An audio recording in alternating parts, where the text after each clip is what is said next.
Prince Charles, at one time the most sought-after bachelor in the world. Quite a lot of young ladies thought they might fancy themselves as queen. He certainly made the most of his playboy image. Here was the action man Prince, and here were a list of very glamorous young women in his company. As heir to the throne, the future of the monarchy was in his hands. Charles had one task: to find the wife who would become the future Queen of England and who would produce an heir. And his choice of wife paramount. They didn't want any scandal, they didn't want any shame. But his journey has been far from smooth. He was regarded as being a bit of a liability because he was in and out of too many beds. Time was ticking, and the world was watching to see who he'd choose. From a romance with his future sister-in-law. I think Sarah would have been right up there as a possible bride. And a marriage proposal to his second cousin. He knew that she would be a suitable match. It would have been a dynastic marriage that pleased everyone. How hard was it to find the perfect bride? How would the monarchy look today if he had chosen differently? And what was it about these women that made them serious contenders? Heartache, infidelity, and romance. These are the women who could have been queen.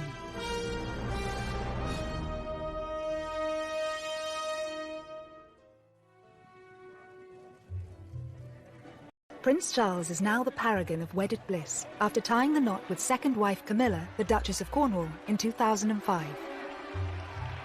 Charles and Camilla's relationship today is serious, committed, stable, and a loving partnership. I think he was always in love with Camilla. He needed her companionship in his life, and he wasn't happy until he had it. Whilst the title Camilla will take is still a cause for debate, one thing is for sure. When Charles finally accedes to the throne, she will be by his side. But Charles's search to find his future queen has been far from easy. Before marrying his first wife, Lady Diana Spencer, the prince spent over a decade hunting for the right woman. Prince Charles found it very easy to find girlfriends to have fun with. He found it very difficult to find a young lady who he could actually marry. Charles set himself a deadline, age 30, to marry. He always knew he would be under immense pressure to choose the perfect bride. In a 1969 interview, he spoke passionately about the challenges of finding her. In my position, you're going to marry somebody who perhaps one day is going to become queen. And you've got to choose somebody very carefully, I think, who could fulfill this particular role. Because people like you, perhaps, would expect quite a lot from him, almost from childhood, that the chief task of his life was to carry on the dynasty successfully. So he had to get the right woman. There were strict criteria that any potential bride would have to meet. You needed to be aristocratic, able to gain the approval of the Queen herself, not a Catholic, not divorced, and an actual virgin. It was an absolute necessity that Charles should marry someone who had not had any other relationships with men. The phrase was she had to be Virgo intacta. These requirements were being placed on Charles in the 70s, in the age of the sexual revolution. I think it's probably right to say that in Charles's social circle, virgins were about as rare as mermaids. Charged with an almost impossible task, Charles's search was also set to play out under the watchful eye of the world's media. All he needed to do was walk across a polo lawn with a woman, and suddenly she was named in the press as his current girlfriend, future wife, future queen. Whilst dozens of women hit the headlines, who were the most notable to win Charles's affections, and which of them were closest to becoming queen consort?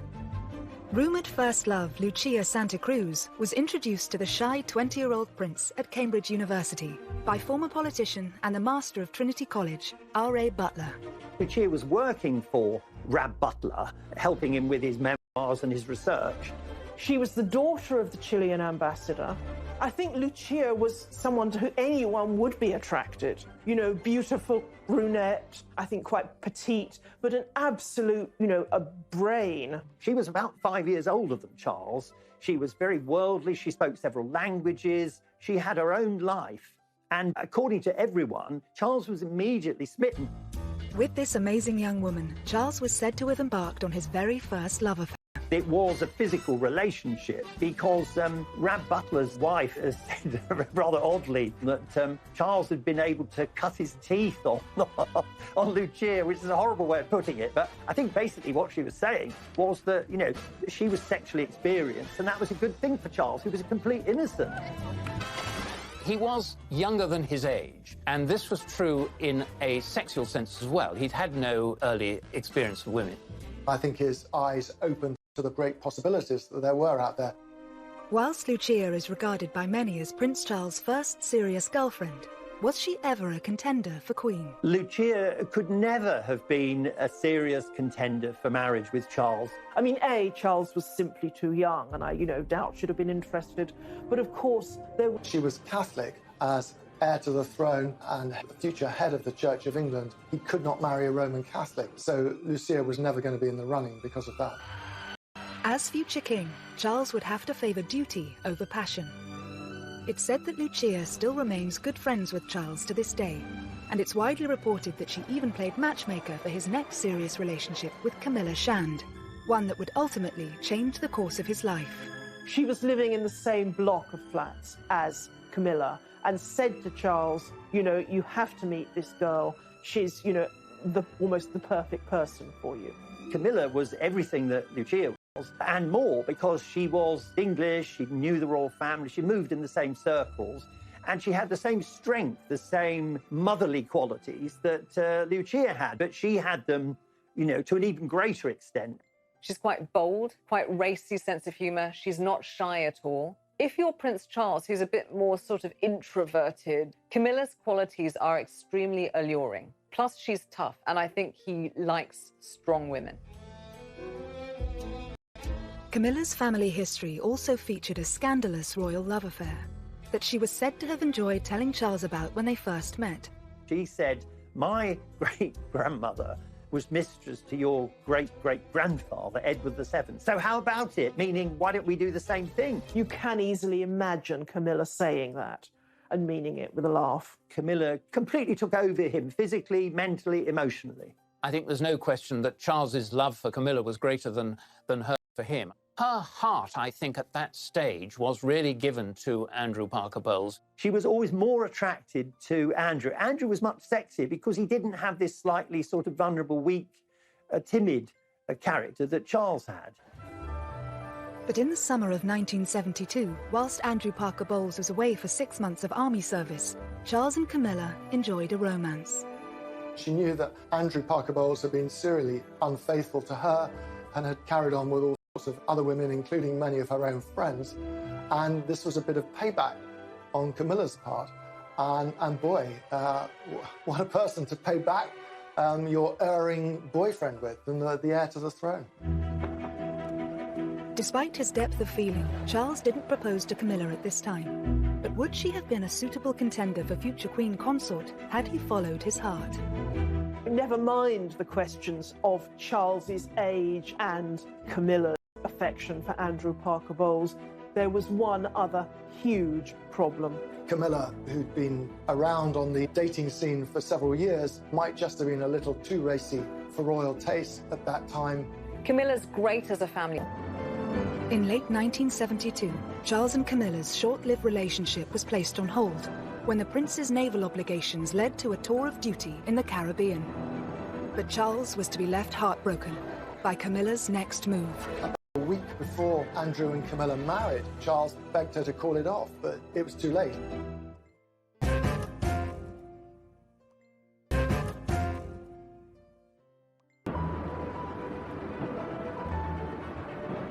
Whilst on a tour of duty in the Caribbean, Prince Charles learnt that Camilla Shand and Andrew Parker Bowles were engaged to be married. Charles was devastated, desperately upset. About a week before Andrew and Camilla married, Charles begged her to call it off, but it was too late. Just after Charles heard that Camilla was engaged to Andrew Parker Bowles, he also heard that Princess Anne had become engaged. After losing Camilla and then seeing his much-loved younger sister Anne marrying Captain Mark Phillips, I think he did begin to put pressure on himself to try and find a suitable bride. Charles didn't have to wait A week after Anne's wedding, he attended a shooting holiday in Spain, hosted by family friend Arthur Wellesley, the 8th Duke of Wellington. Here sparks flew for Charles, with a true blue blood. Lady Jane Wellesley was the daughter of the Duke of Wellington, one of our most distinguished and noblest families. She was a very attractive, spirited young woman. She was a journalist, so she was somebody who was independent-minded, wanted to be a career woman, making her own way in the world. No, I'm buying my own lunch. Are you? She and Charles seemed very well matched. I think he did think about her as a serious prospect at that time. Many people thought that she was a huge contender to be the future queen. 22-year-old Jane's eligibility didn't go unnoticed by the press. She was the first young woman associated with Charles that the press picked up on as a possible future princess.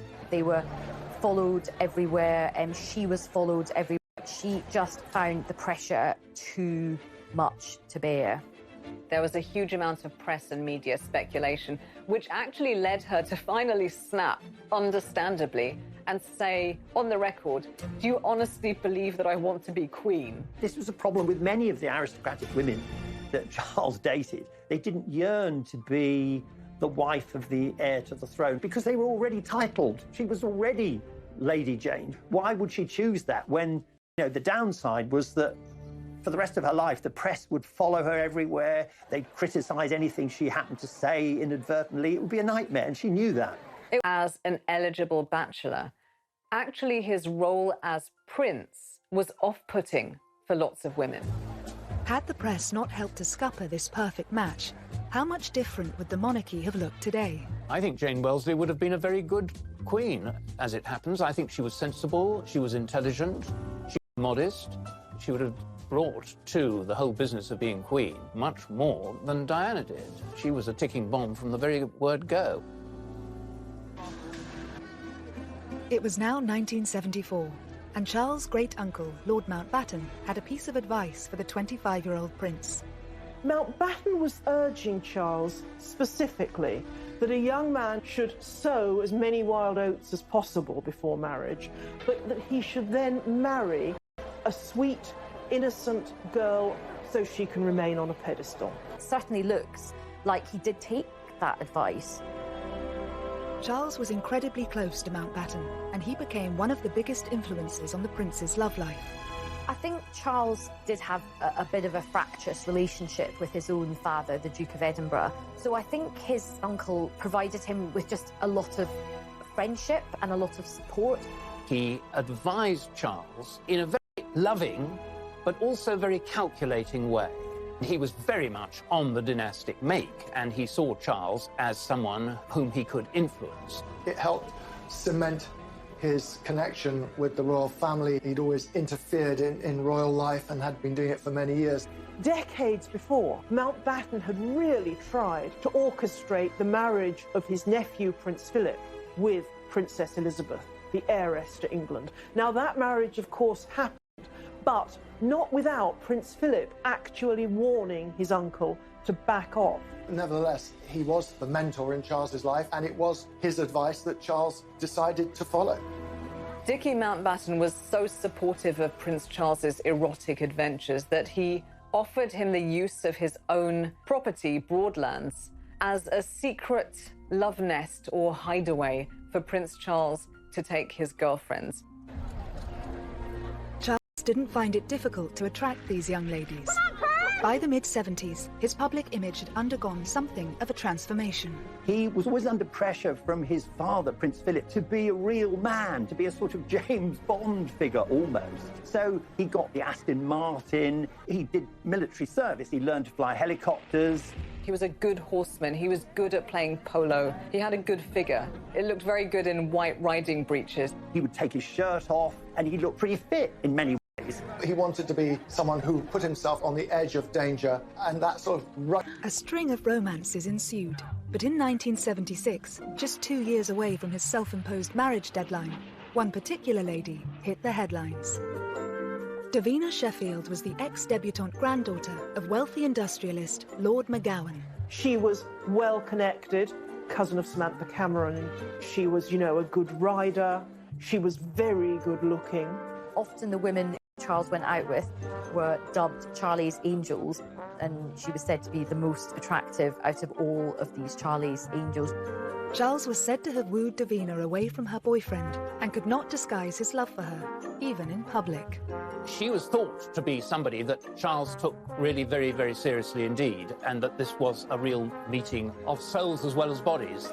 This was a viable enterprise, and that she might be the one that he actually chose. But it wasn't long before the relationship came to a sudden end. The story of Davina Sheffield and Charles was the story of several young women and Charles. At the time, there were rumours that Charles might propose to her.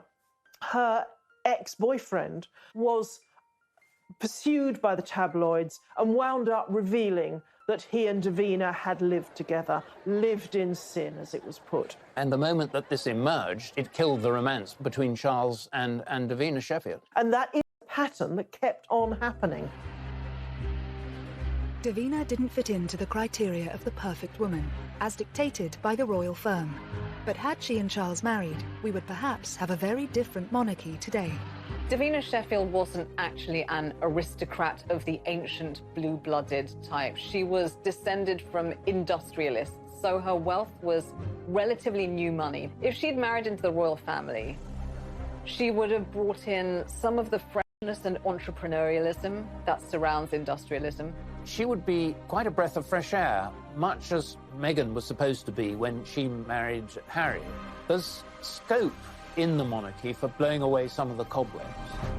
As his 29th birthday approached, Charles felt an increasing sense of urgency to get married, and his next significant relationship saw a return to a woman of breeding.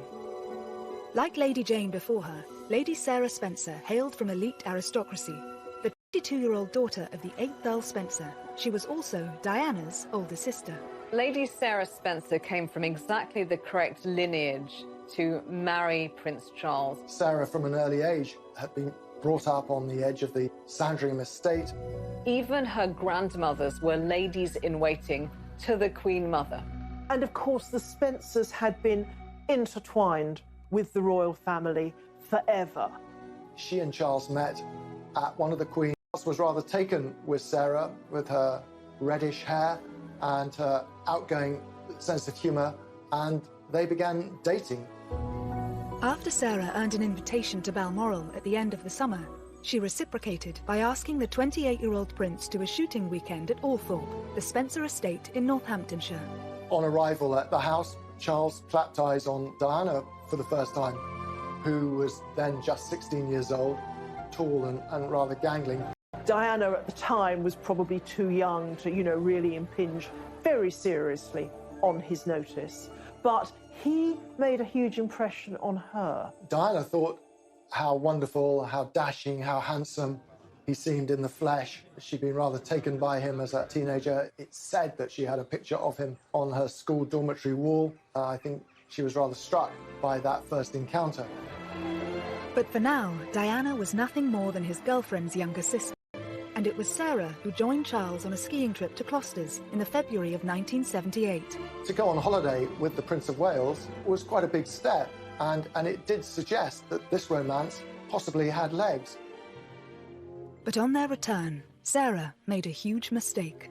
In Closters, she became close to some British journalists. Back in England, at lunch with them, she had a far too frank conversation.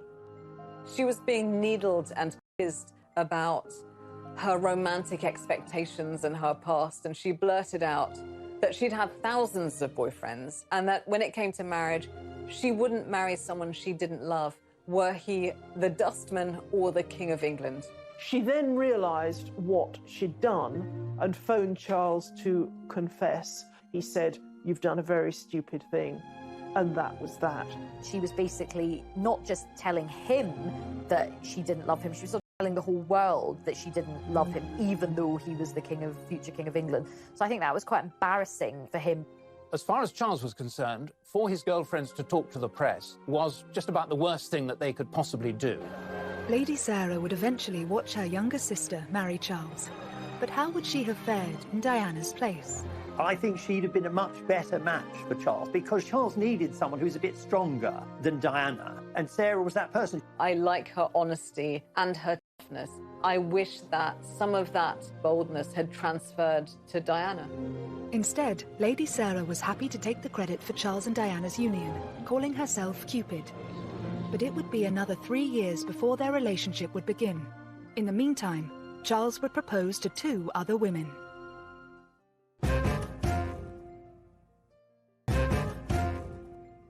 Bree, dating a string of eligible young women. He's beautiful. Years earlier, he told the press he wanted to be happily married by the time he was 30. But as his big 3-0 approached, the pressure was on. Prince Charles's job was to get married and make babies. By the age of 30, he still hadn't done that. As Charles approaches his 30th birthday, there is this sense of panic setting in. He does throw himself into quite a few relationships, and he doesn't just throw himself into these relationships, he actually proposes to these different women. Over the next 2 years, Charles proposed to not 1, but 3 young women. His next love interest, Amanda Knatchbull, seemed to tick all the boxes, and more importantly, had the approval of Charles's romantic mentor, his great-uncle, Lord Mountbatten.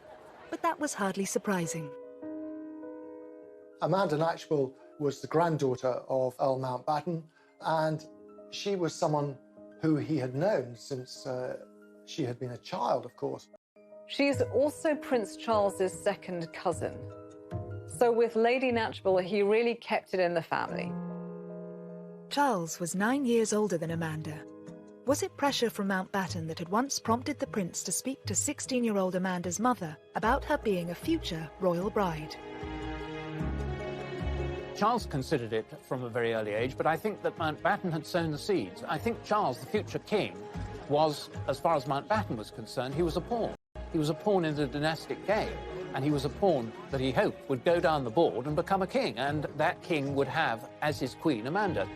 I find that the most interesting of the relationships, not because it was emotionally intense on either of their part, it wasn't, but because Charles seemed so ready, so willing to consider a very young teenager as a possible bride, just, because everyone told him he should do. Amanda Knatchbull's mother, Lady Brabant, was very wary. I think she sensed that Charles was casting around for someone who was suitable rather than someone who he was in love with. She told Charles to wait and see if a relationship developed. Over the next 5 years, Charles and Amanda did become close friends. But how suitable would she have been as a royal bride? Amanda Knatchbull was descended from Queen Victoria. She was supremely aristocratic. She was virtually part of the family already. She knew the ropes. So from many points of view, she was absolutely ideal. I think he was very fond of her, and obviously they had a mutual closeness to Lord Mountbatten. He knew that they didn't fall in love at first sight. They weren't having sexy romps. This would be an old-school merger, not a love marriage. In 1979, Charles did propose to 21-year-old Amanda. But despite pressure from Lord Mountbatten, it appears Amanda wasn't interested in becoming a royal bride. He did propose, and she was quite firm, and she didn't say, "Oh, thank you, how wonderful, I need time to think about it." She actually turned him down on the spot, but she did it with great elegance, and it left no bad feelings. Amanda Knatchbull turned Charles down because I think she just couldn't bear the thought of the exposure to the pressures of monarchy. She doesn't see herself as a future queen. As far as Charles was concerned, he was disappointed, but perhaps not that disappointed, because I don't think that the chemistry was really ever there as far as he was concerned. He was being a dutiful nephew as opposed to an ardent lover. Despite her aristocratic pedigree, Amanda went on to have a successful career as a social worker and advocate for affordable housing. But had she accepted Charles's proposal, how different would the monarchy look? She would have been politicized, socially clued up, a reforming queen. She wouldn't have just traveled around wearing a tiara and amazing clothes. After Lady Amanda's rejection, it seems Charles didn't hang around, because shortly afterwards he was seeing another heiress, Anna Wallis. She was the next in line, not to the throne, but the next in line to Prince Charles's bedroom.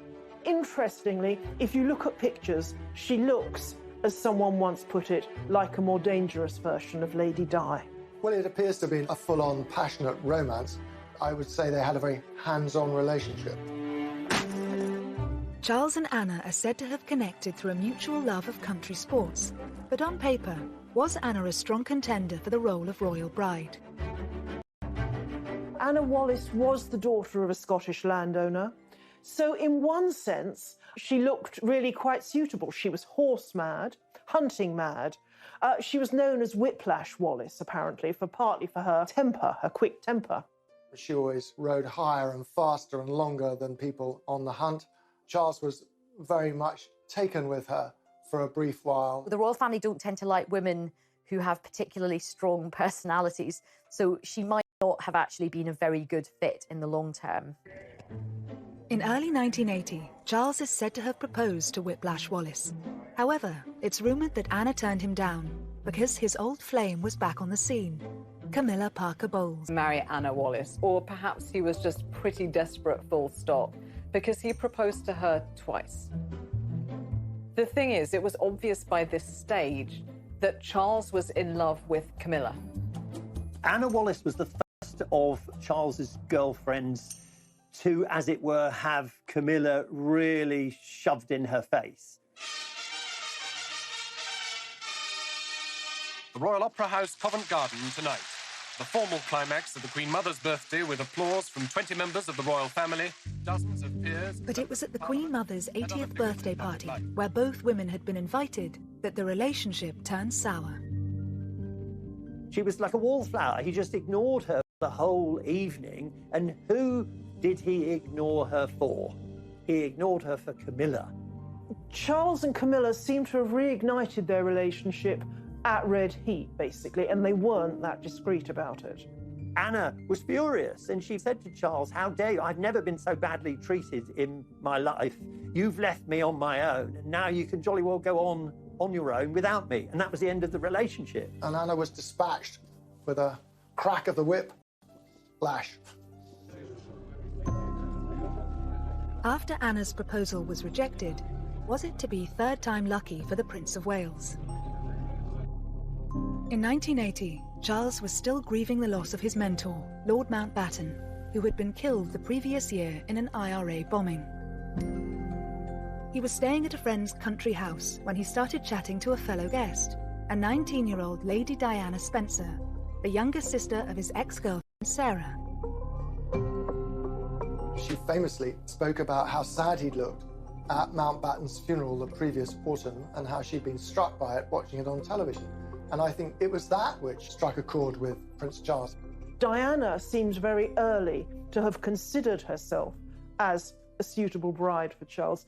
She's quoted as once having said that, you know, she kept herself tidy on purpose. Diana herself says that that night his hands were all over her, but over the course of the summer of 1980, Charles set about pursuing her with gusto. There was a 12-year age gap between Charles and Diana. So what was it about this particular aristocrat that made her so suitable for the role of future queen?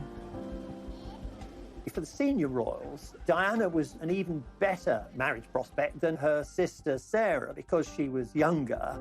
She hadn't had any boyfriends who were likely to talk to the press. She was from an ancient family with connections with the Churchills and with every other aristocratic family in the country. The Spencers and the royal family had been so close for Jen, part of the club. I think the palace and the courtiers thought, she's not going to be any trouble.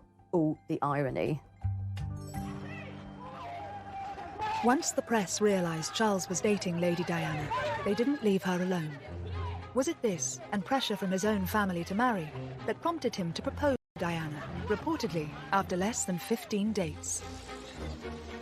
Is there any possibility that any announcements of your marriage in the near future? Can you tell me? Can you tell me if there's any possibility? I'm not going to say anything, please. September 1980, they'd known each other no more than 6 weeks. They hadn't really seen a lot of each other. But the newspapers were already writing about her as this is the woman Prince of Wales will marry. As soon as the press and the media realized that they were seeing each other, they never left Diana alone. So there was this incredible pressure cooker atmosphere to the thing. All of the eyes of the world were on them. The amount of time they actually spent together from choice as two people getting to know each other and wanting to spend their lives together was absolutely minimal. Warning signs were there to see.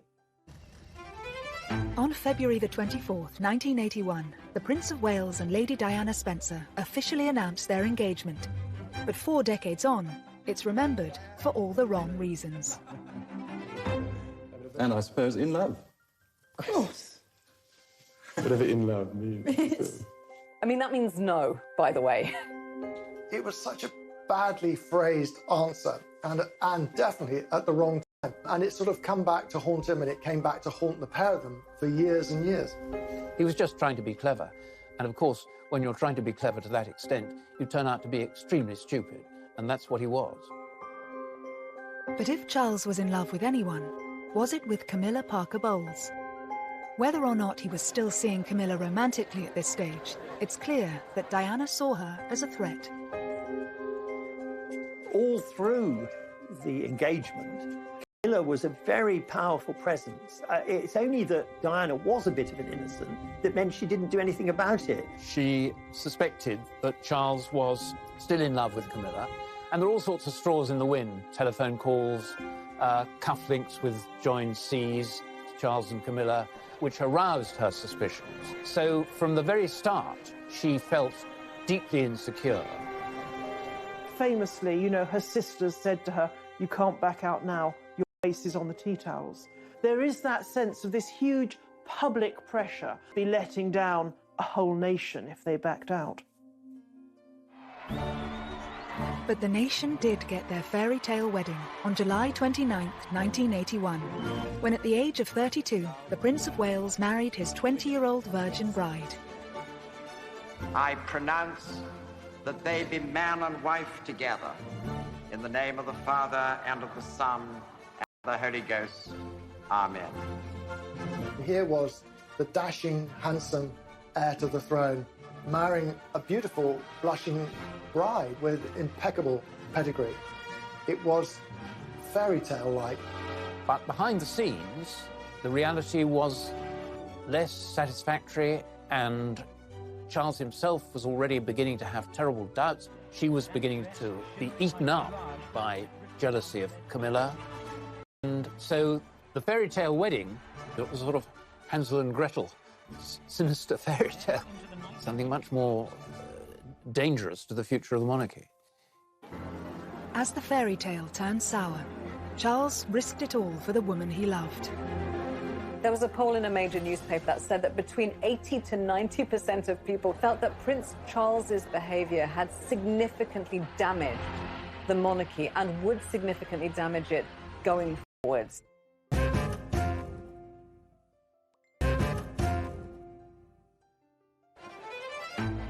At the start of the 1980s, as far as the world was concerned, Prince Charles had got his fairy tale princess, his happy ever after. How are you enjoying married life? Highly recommend. And when William and then Harry came along, their happiness seemed complete. However, shortly after Harry's birth, Charles and Diana's marriage began to crumble. At this stage, had an old friend already been lined up to pick up the pieces? He reached out to Camilla again as a source of comfort, and Camilla stepped in as a friend initially, for sure, to start with, to bolster his confidence. But at some stage, you know, they became intimate again. Charles probably thought at that stage, well, lots of kings have had mistresses, I shall have a mistress, and that's what Camilla will be, and that will be very happy, and Di will have to take it. But of course she wouldn't take it. Over the next few years, as Charles and Diana grew more distant, he and Camilla became closer. But it wasn't until 1992 that the royal couple announced their separation. with more and more damaging details about their personal lives hitting the headlines, including the infamous Camilla Gate tape. It was a full transcript of an alleged conversation between the Prince of Wales and Camilla Parker Bowles. As the reputation of the monarchy took a battering, it was clear most of the country was Team Di, and Charles and his mistress were vilified. The public were absolutely furious as the marriage of Charles and Diana broke down, and they began to wash their dirty linen in public because people felt, and quite understandably, that Charles was in the wrong. There was a poll in a major newspaper at the time that said that between 80 to 90% of people who'd been consulted felt that Prince Charles's behaviour had significantly damaged the monarchy and would significantly damage it going forwards. But it was clear that Charles was not prepared to give up Camilla. However, in 1997, a tragedy struck that shocked the world and shook the foundations of the monarchy. We have reports in Paris that Diana, Princess of Wales, has been killed in a car accident. Following the fallout from Diana's death, would it now prove impossible for Camilla ever to take her place by Charles's side? At one stage, after Diana died, Camilla didn't leave her house because she was so unpopular. She thought she'd be hissed and stoned and booed. They kept their heads down, but they kept faith with each other. Their relationship continued, and I think quite a lot of people eventually just thought, you know what, they clearly love each other.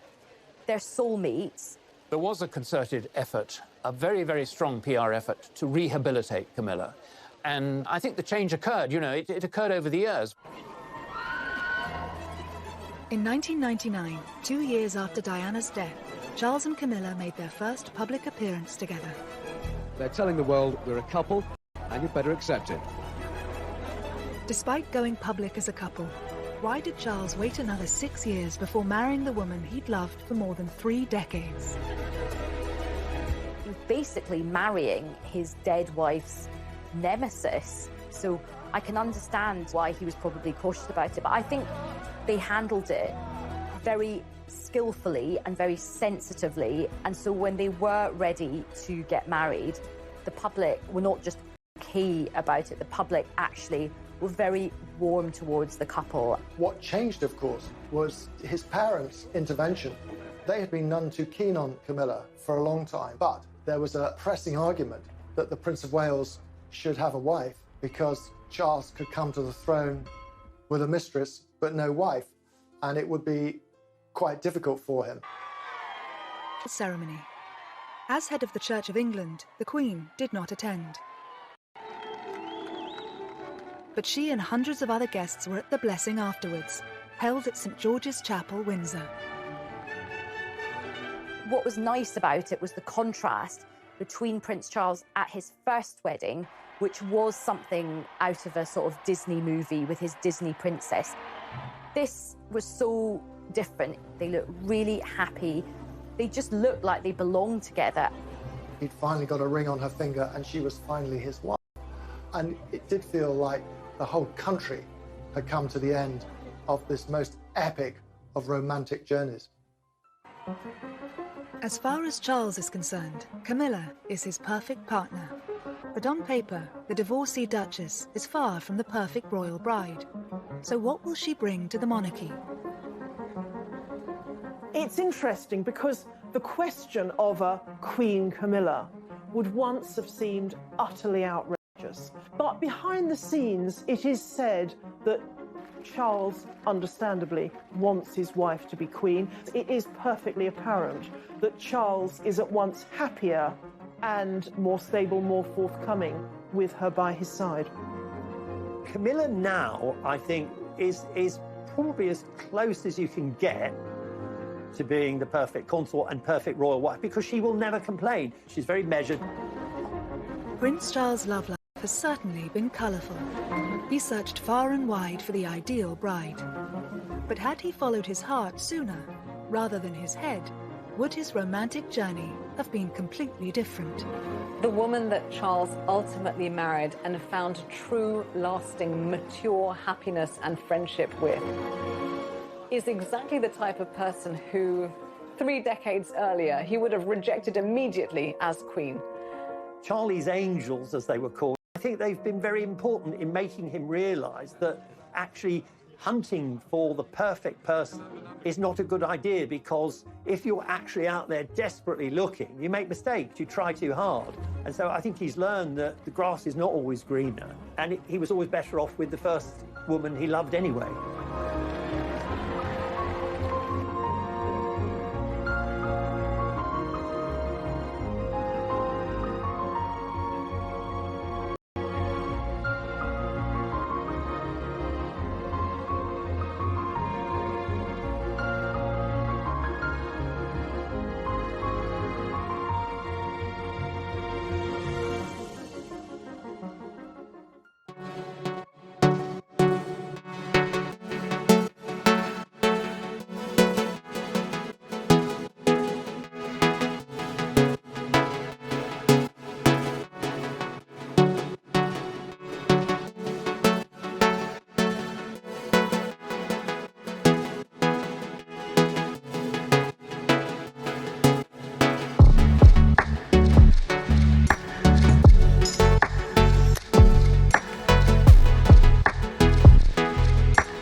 And an actual virgin. It was an absolute necessity that Charles should marry someone who had not had any other relationships with men.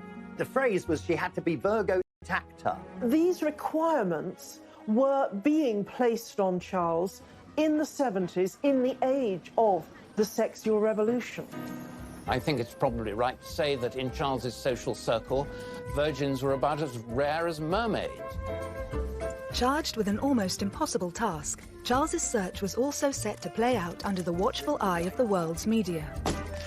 All he needed to do was walk across a polo lawn with a woman and suddenly she was named in the press as his current girlfriend, future wife, future queen. Whilst dozens of women hit the headlines, who were the most notable to win Charles's affections, and which of them were closest to becoming Queen Consort? Rumoured first love Lucia Santa Cruz was introduced to the shy 20-year-old prince at Cambridge University by former politician and the master of Trinity College, R.A. Butler. Lucia was working for Rab Butler, helping him with his memoirs and his research. She was the daughter of the Chilean ambassador. I think Lucia was someone to who anyone would be attracted. You know, beautiful brunette, I think quite petite, but an absolute, a brain. She was about 5 years older than Charles. She was very worldly. She spoke several languages. She had her own life. And according to everyone, Charles was immediately smitten. With this amazing young woman, Charles was said to have embarked on his very first love affair. It was a physical relationship because Rab Butler's wife has said rather oddly that Charles had been able to cut his teeth on Lucia, which is a horrible way of putting it. But I think basically what she was saying was that, she was sexually experienced, and that was a good thing for Charles, who was a complete innocent. He was younger than his age, and this was true in a sexual sense as well. He'd had no early experience with women. I think his eyes opened to the great possibilities that there were out there. Whilst Lucia is regarded by